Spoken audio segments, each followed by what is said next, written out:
wabarakatuh. Perkenalkan, kami dari kelompok 5A, praktikum biokimia 1 dengan saya sendiri, Nisha Natasabila dengan ujung NIM 033. Saya Nabila Dawiyah dengan ujung NIM 043. Saya Umus Remawati dengan ujung NIM 03. Saya Fajrin Antira dengan ujung NIM 027. Baiklah, di sini kami akan memaparkan materi yang berjudul penentuan kadar protein secara Lowry. Tujuan, mahasiswa mampu melakukan proses evaluasi diri terhadap kelompok kerja yang berada di bawah tanggung jawabnya dan mampu mengolah pembelajaran secara mandiri. Materi singkat. Protein merupakan komponen utama yang berperan dalam mengekspresikan informasi genetik melalui proses transkripsi dan translasi di dalam sel. Istilah protein berasal dari bahasa Yunani protos yang berarti utama atau pertama, menunjukkan bahwa protein adalah molekul yang sangat vital dalam kehidupan. Hampir seluruh aktivitas biologis dalam sel seperti metabolisme, transportasi zat, hingga sistem pertahanan tubuh melibatkan protein. Setiap makhluk hidup memiliki ribuan jenis protein yang tersusun atas 20 jenis asam amino dasar yang sama, namun dengan urutan yang berbeda sehingga menghasilkan fungsi yang spesifik. Adapun alat dan bahan yang digunakan, prosedur percobaan yang pertama, ke dalam 6 tabung reaksi, tambahkan larutan standar BSA 0 ml, 0,2 ml, 0,4 ml, 0,6 ml, 0,8 ml, dan 1 ml.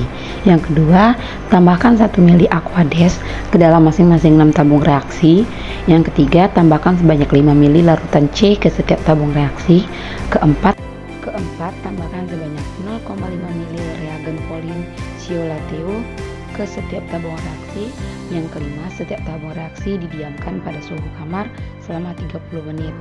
Keenam, ukurlah absorban pada panjang gelombang 660 mm untuk campuran reaksi yang tidak mengandung protein digunakan sebagai belangko. Yang ketujuh, catat absorbansinya dan buatlah grafik kurva standar antara absorban dan konsentrasi protein.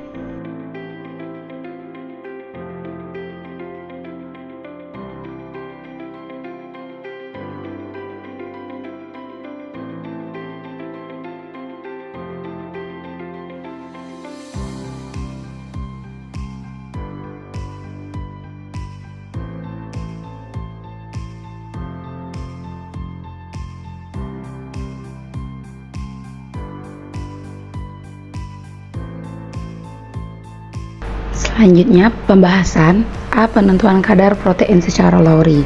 Pada praktikum penentuan kadar protein dengan metode Lowry digunakan larutan standar bovin serum albumin atau BSA.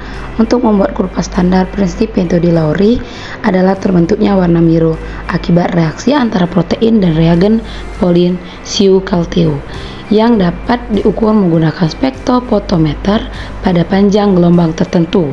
Warna biru yang dihasilkan menunjukkan adanya kompleks antara ion tembaga Cu2+ dan ikatan peptida protein dalam suasana basah yang kemudian direduksi oleh gugus aromatik seperti tirosin dan triptopan menjadi senyawa molibdenum biru.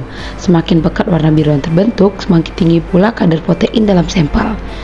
Berdasarkan hasil pengamatan, larutan standar BCA menunjukkan nilai absorbansi seiring dengan meningkatnya konsentrasi BSA.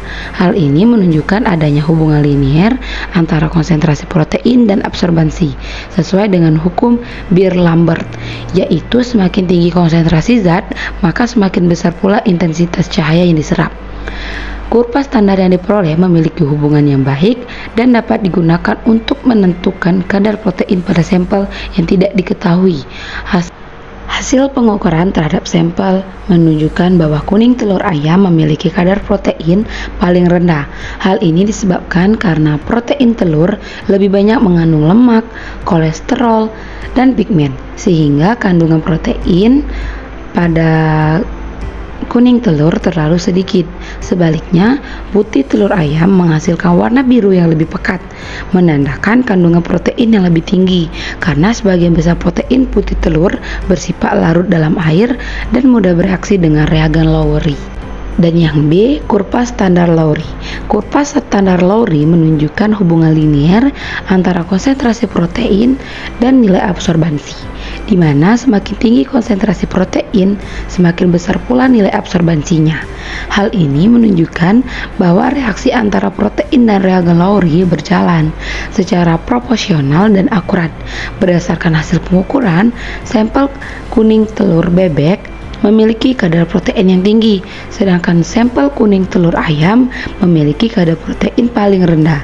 Perbedaan ini menunjukkan bahwa intensitas warna biru yang dihasilkan pada metode Lowry berbanding lurus dengan jumlah protein yang terkandung dalam sampel, sehingga metode ini terbukti sensitif dan efektif untuk analisis kadar protein.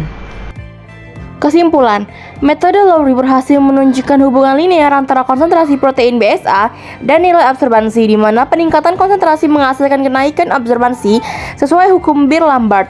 Yang kedua, warna biru yang terbentuk berasal dari reaksi Biot antara ion tembaga 2 dan ikatan peptida, serta reduksi reagen Folin Chiocalteu oleh gugus aromatik pada protein. Yang ketiga, berdasarkan hasil pengamatan, kuning telur ayam memiliki kadar protein paling rendah karena mengandung lemak dan pigmennya yang tinggi menghambat reaksi dengan reagen. Yang keempat, putih telur ayam menunjukkan kadar protein lebih tinggi karena proteinnya larut air dan mudah bereaksi dengan reagen Lowry. Yang terakhir, kuning dan putih telur bebek memiliki kadar protein lebih tinggi dibanding telur ayam, dengan putih telur bebek sebagai sampel dengan kadar protein tertinggi dan warna biru paling pekat. Baiklah, itulah yang dapat kami sampaikan. Kami akhiri. Wassalamualaikum warahmatullahi wabarakatuh.